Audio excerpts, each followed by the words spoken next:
Hi, my name's Dr. Warrick Bishop and welcome to my podcast or videocast station. I'd also like to welcome you to the Healthy Heart Network. Today I'd like to share with you something that just popped up in the news feeds that I get for cardiology, and this is an interesting one and a little bit left field, but I thought I'd share it because it's a fascinating potential journey into serendipity. What I'd like to talk about is an observation by some researchers that patients who'd had acute coronary syndromes, that's unstable angina or heart attacks, patients who required stents in that acute setting, given a particular antiplatelet drug called ticagrelor, appeared to have a lower rate of infection in contrast to patients who didn't receive ticagrelor. Well, this was an interesting observation. The researchers who made that observation wanted to follow that up further and started to undertake some observational and structured studies looking at ticagrelor in more detail as a potential antibiotic. Because the patient group receiving the agents seemed to get less infections, they wanted to actually follow through and see if ticagrelor really did have a role in preventing progression of bacterial infections. Well, amazingly, they've found that through an action which is altogether separate to the action that this medication has on platelets, which is through a particular receptor called P2Y12, separate to the action that we use it for stents to allow the blood to flow through, this agent, this ticagrelor, has some effect that appears to stop bugs growing. And importantly, it seems to have a real role in bugs that are considered multi-resistant.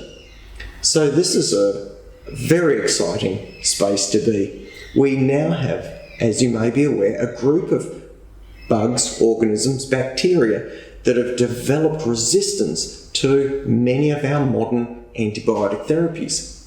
Ticagrelor seems to have an antibiotic effect which is altogether separate and different to what we've used up until now.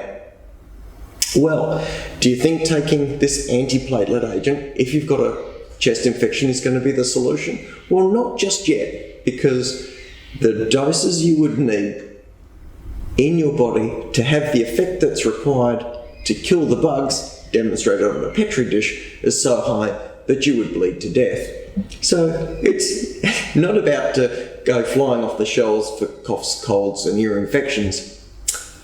However, there will be some work done in that space. There will be an attempt to try and understand what part of ticagrelor is acting as the antibiotic, and that may well be able to be purified without the effect that it has on the platelets, thereby meaning that we can create an agent without the antiplatelet effect based on the observation, subsequent proof in petri dish that the compound has activity, and then purify the component that is the active ingredient and potentially use that for antibiotic treatment, specifically in this group of recalcitrant, difficult organisms, the multi-resistant, gram-positive group of bugs, which are really very problematic in the modern world. So what a fascinating story.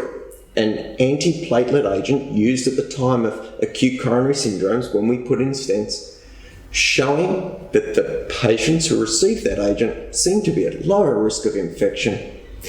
That agent then being looked at in more detail and demonstrating in a petri dish that it really did seem to have an effect on microbiological organisms, now opening the door, potentially paving a way for a discovery of a completely new class of antibiotic therapy. This is beautiful, serendipitous scientific work. I think it's absolutely fascinating. I hope you find it an interesting story. I guess it means if you are about to go in and get a stent and they're wondering what antibiotic to give you in the immediate post-stent period, you might ask for ticagrelor yourself. I'm going to leave it with you. As always, if you have any queries or questions, please let us know. If you have any suggestions or ideas for podcast, videocast topics, please also let us know. I'm going to wish you the very best. As always, good health until next time, and bye for now.